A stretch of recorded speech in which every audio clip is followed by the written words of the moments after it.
Có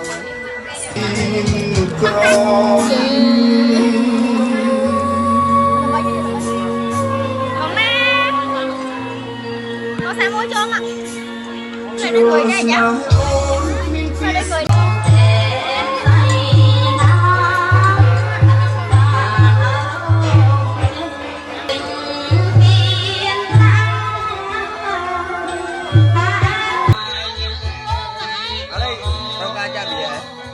Cho cá chạm gì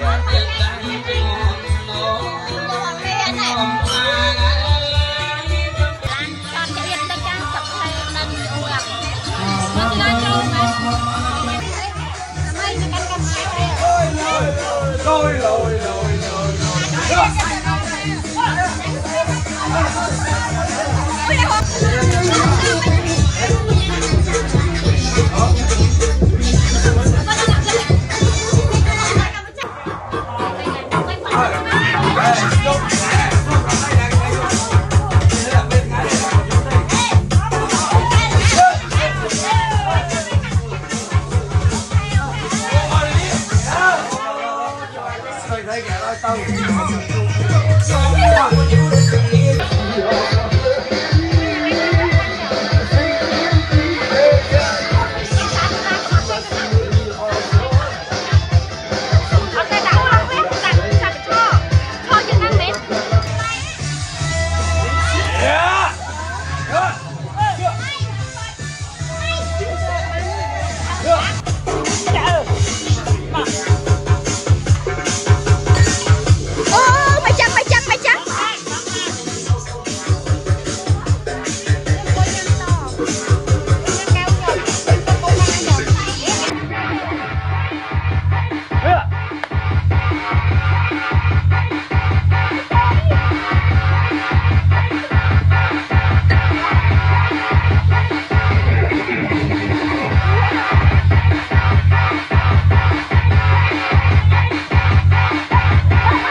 Đồ màu ơi, đồ màu ơi.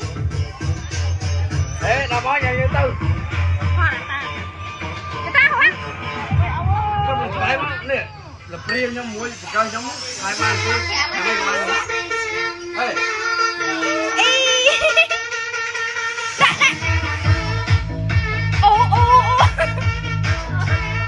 Don't steal đồ ăn đấy, đừng gì. Trên câu đâu.